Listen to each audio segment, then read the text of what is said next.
Hello students, good morning. आज इस video में हम ग्रामर का जो चैप्टर है एक्टिव पैसिव उसकी एक्सरसाइज कंटिन्यू करेंगे।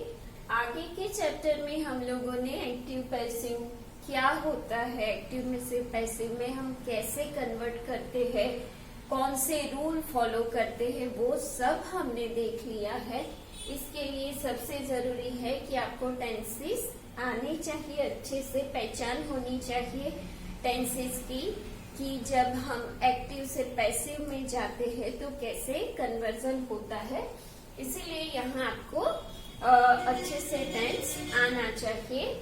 और यहाँ दूसरी बात ये है कि यहाँ पर जो आपका एक्शन वर्ड है, वर्ब है, वो कौन से टेंस में दिया गया है उसके हिसाब से हमें चेंज करना पड़ता है। जो हमारा सब्जेक्ट होता है वो ऑब्जेक्ट में कन्वर्ट होता है, और जो ऑब्जेक्ट होता है वो सब्जेक्ट में कन्वर्ट होता है, और जो एक्शन वर्ड है उसका पास्ट पार्टिसिपल का फॉर्म हमें यहाँ पर लिखना पड़ता है। और यहाँ पर बाय प्रीपोजिशन हम यूज करते हैं। शर्त इतनी है कि मीनिंग सेंटेंस का चेंज नहीं होना चाहिए, बस। तो आप लोगों ने ये एक्सरसाइज कंप्लीट कर ली है। आज हम एक्सरसाइज बी करेंगे। यहाँ पर है tick the correct passive form. आपको एक सेंटेंस के 2 आंसर दिए हैं, उसमें से राइट आंसर जो भी है वहां पर आपको टिक मार्क लगाना है। तो सबसे पहले हिज मदर प्रेजेस राम। तो यहाँ पर प्रेजेस मतलब क्या है? Simple present tense his mother यानी कि शी का यहाँ यूज हुआ है। और सिंपल प्रेजेंट, जब सिंपल प्रेजेंट में हम कन्वर्ट करते हैं तो वहां पर क्या होता है? एम इज आर का हम यूज करते हैं। और जो हमारा एक्शन वर्ड है, वर्ब फॉर्म है, उसको हम पास्ट पार्टिसिपल फॉर्म यानी कि प्रेजेस का हो जाएगा प्रेज्ड। तो क्या होगा? राम, राम के साथ होगा is. Ram is praised by his mother. यहाँ पर जो आपका सब्जेक्ट है वो बन जाएगा ऑब्जेक्ट, और जो ऑब्जेक्ट है वो हो जाएगा सब्जेक्ट। तो क्या होगा? Ram is praised by his mother. यहाँ पे वो सेंटेंस कहाँ है? Ram is praised by his mother. यहाँ पर भी वही है, देखो, Ram is praised by mother. सिर्फ मदर लिखा है, हमें क्या लिखना है? His mother. तो राइट वाला जो हमारा है वो कौन सा है? ये है, फर्स्ट जो है वो राइट है। अब सेकेंड है एमिली ब्रॉन्ट रॉट वुथरिंग हाइट्स। इन्होंने एक बुक लिखी है, और रॉट जो है वो है हमारा एक्शन वर्ड, जिसका टेंस कौन सा है? Past tense. तो हमें पास्ट का जो टू बी का फॉर्म है, सपोज वॉज और वर, वो लिखना है हमें। यहाँ पर सब्जेक्ट हो जाएगा ऑब्जेक्ट, और ऑब्जेक्ट हमारा क्या है? वुथरिंग हाइट्स, वो बन जाएगा सब्जेक्ट। तो यहाँ से स्टार्ट करेंगे। वुथरिंग हाइट्स वॉज, ये बुक की बात है तो वॉज आएगा। रॉट का क्या हो जाएगा? Past participle written. तो Wuthering Heights was written by Emily Bronte. कहाँ पर है वो? Wuthering Heights was written by Emily Bronte. तो ये राइट है। सेकंड क्या है? Wuthering Heights was being written. ये बीइंग क्या है? कंटिन्यूस के लिए यूज होता है, लेकिन यहाँ पर हमारा टेंस कौन सा है? Past tense. तो ये जो है वॉज रिटन, वो हमारा राइट है। तो फर्स्ट होगा राइट। तो यहाँ पर आएगा टिक मार्क। अब थर्ड है she has done her work. Has done क्या है?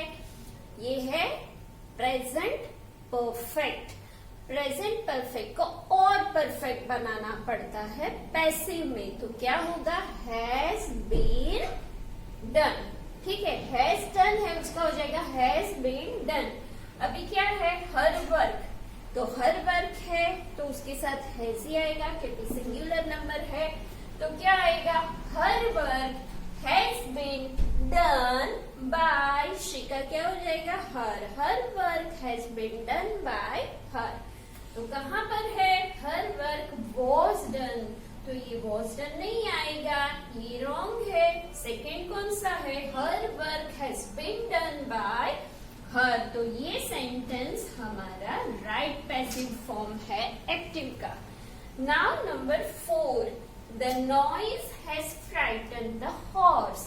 यहाँ पर द नॉइज क्या है, सब्जेक्ट है, हैज फ्राइटन जो है वो क्या है, यहाँ पर ये प्रेजेंट परफेक्ट है, जैसे ऊपर हुआ, हाँ प्रेजेंट परफेक्ट है। द हॉर्स ऑब्जेक्ट है, तो यहाँ पर भी हैज बीन हो जाएगा। The horse has been frighten by the noise. अब यहाँ पर देखते हैं क्या है, the horse has been frighten by the noise. अब सेकेंड क्या है, द नॉइज, सबसे पहले तो वो ही गलत है क्योंकि यहाँ पर जो सब्जेक्ट है वही यहाँ पर सब्जेक्ट है, तो ये रॉन्ग है। The noise has been frightening for the horse, ये पूरा सेंटेंस गलत है। तो फर्स्ट जो है वो है हमारा राइट पैसिव फॉर्म। ठीक है, अब हम 5th पर जाएंगे। द फायर हैज कॉज, क्या है, present perfect. The fire has caused extensive damage, तो यहाँ पर क्या आएगा, extensive damage was, has caused है तो has been caused, ऊपर जैसा है वैसा ही है, has been caused by the fire। अब यहाँ पर क्या है, extensively great damage was caused, सबसे पहले was caused है तो ये पूरा गलत हो गया हमारा। Extensive damage has been caused by the fire, तो ये हो गया हमारा राइट पैसिव फॉर्म। तो ऐसे आपको एक्सरसाइज डी पूरी कंप्लीट करनी है, ये मैंने आपको एग्जांपल के तौर पे इतना 5 करा है, बाकी के जो सेंटेंस है वो खुद से, और पूरी जो एक्सरसाइज है वो भी आपको खुद से नोटबुक में करनी है। सेंटेंस लिखो और आंसर खुद लिखो तो आपको आता भी जाएगा। Okay, Now we are going to do exercise C. अब हम लोग एक्सरसाइज C करेंगे, उसके पहले ये एक जो बात है वो हम थोड़ा समझ लेते हैं। तो यहाँ पर क्या है, if active verb has 2 object, अगर आपका जो एक्टिव सेंटेंस है उसमें 2 ऑब्जेक्ट है, आपको पता है ऑब्जेक्ट कभी कभी 2 भी रहते हैं, वो क्या होता है, डायरेक्ट ऑब्जेक्ट और इनडायरेक्ट ऑब्जेक्ट होता है। Indirect, direct and indirect object, either of them becomes the subject of the passive verb. जब हम उसको पैसिव में कन्वर्ट करते हैं तो दोनों में से कोई भी एक पैसिव का सब्जेक्ट बन सकता है, and the other remains as a written object in the passive voice. जो दूसरा होता है वो written object होता है पैसिव वॉइस का। अब रिटेन ऑब्जेक्ट क्या है, तो पैसिव वर्ब के बाद जो आता है उसे हम रिटेन ऑब्जेक्ट कहते हैं। The object that comes after the passive verb, यहाँ पर ये जो है वो है पैसिव वर्ब, उसके बाद जो आता है अपेंड, यहाँ पे क्या है मी, तो उसे हम क्या बोलेंगे, रिटेन ऑब्जेक्ट। बाकी बचा हुआ जो है वो ऑब्जेक्ट, समझे। अब वहां हमें क्या बोला है कि 2 ऑब्जेक्ट में से दोनों का यूज हम एज अ सब्जेक्ट कर सकते हैं, और जो दूसरा होता है वो पैसिव वर्ब के बाद आता है। तो यहाँ पर है ही गिव मी अ पेन, तो यहाँ पर मी और अ पेन दोनों क्या है, ऑब्जेक्ट। अब पेन क्या है, वो डायरेक्ट ऑब्जेक्ट है, और मी जो है वो इनडायरेक्ट ऑब्जेक्ट है। तो यहाँ पर कैसे होगा, देखो यहाँ पर सबसे पहले हम लोगों ने मी जो है ऑब्जेक्ट, उसका सब्जेक्ट यानी कि आई, और यहाँ पर कौन सा एक्शन वर्ड यानी कौन सा वर्ब है, वो पास्ट, जो भी वर्ब है वो पास्ट टेंस में है, तो यहाँ पर यूज क्या होगा, वॉज। आई वॉज गिवन, उसके बाद क्या जो रिटर्न ऑब्जेक्ट है पेन, पेन बच गया तो वो पीछे आ जाएगा, अ पेन बाय हिम। और दूसरा हम क्या बोल सकते हैं, a pen was given to me by him. तो जो दूसरा ऑब्जेक्ट है वो कैसे आएगा, टू मी। यहाँ पर हम प्रेपोजिशन टू का यूज करेंगे, a pen was given to me by him. तो ये बात भी आपको याद रखनी है कि अगर एक्टिव सेंटेंस में दो ऑब्जेक्ट है, एक डायरेक्ट है इनडायरेक्ट है, तो हम दोनों का यूज कर सकते हैं टर्न बाय टर्न, और जो बाकी बचेगा वो पैसिव वर्ब के तुरंत बाद आएगा, जिसे हम रिटर्न ऑब्जेक्ट कहते हैं। ओके, अब हम करेंगे एक्सरसाइज सी। अब है एक्सरसाइज सी। यहाँ पर फर्स्ट जो है हमें इसको कन्वर्ट करना है एक्टिव से पैसिव में। आपकी एक्सरसाइज सी में थोड़ा आपको दिया भी गया है, लेकिन मैंने यहाँ पूरा ही ब्लैंक रखा है। एक्सरसाइज सी फर्स्ट जो है, Reema ordered a cup of coffee. तो कप ऑफ कॉफी जो है वो ऑब्जेक्ट है, यहाँ पर ये सब्जेक्ट है, और ऑर्डर ये क्या है, पास्ट वर्ब। ठीक है, अब ये जो ऑब्जेक्ट है वो बन जाएगा सब्जेक्ट। तो अ cup of coffee singular form है तो यहाँ पास्ट है तो वॉज आएगा, अ cup of coffee was. Order जो है उसका पार्टिसिपल भी ऑर्डर्ड आएगा, was ordered bye Reema.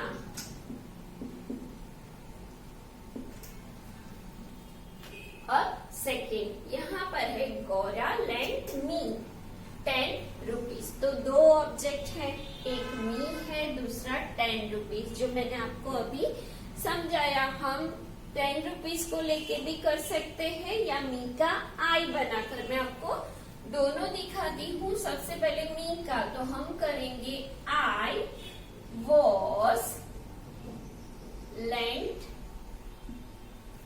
10 rupees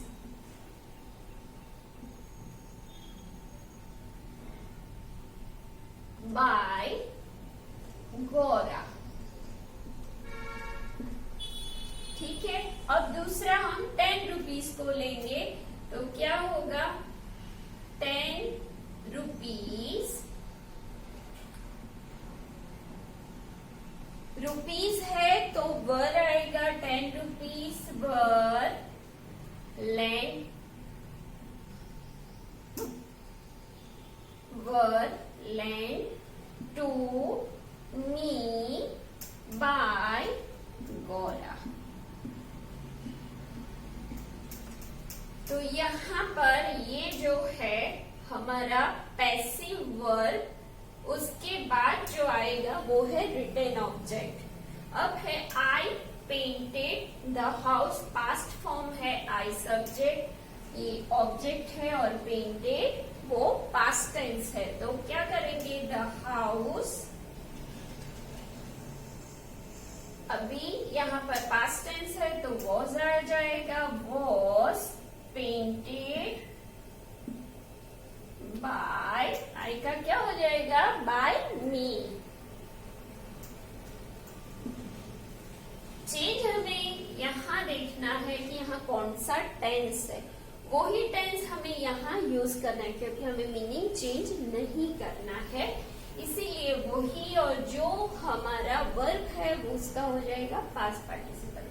अब है 4, the teacher drew a diagram. Drew मतलब क्या है, पास्ट फॉर्म, तो यहाँ पर वॉज आएगा, डायग्राम सिंगुलर फॉर्म है, डायग्राम ऑब्जेक्ट है, ये सब्जेक्ट है, और ये है पास्ट वर्ब। तो अब क्या होगा, अ डायग्राम पास्ट फॉर्म है, डायग्राम सिंगुलर है तो वॉज आएगा, डायग्राम वॉज। अभी ड्रॉ का क्या हो जाएगा, drawn, past participle, was drawn by the teacher.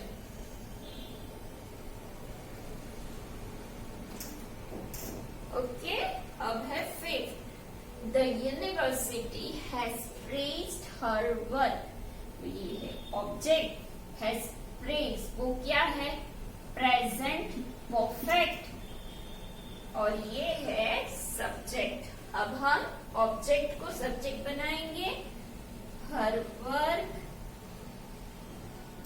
अब ये जो परफेक्ट है वो ज्यादा परफेक्ट हो जाएगा, हैज बीन प्रेज्ड। यहाँ पर हर वर्क has been praised by the university.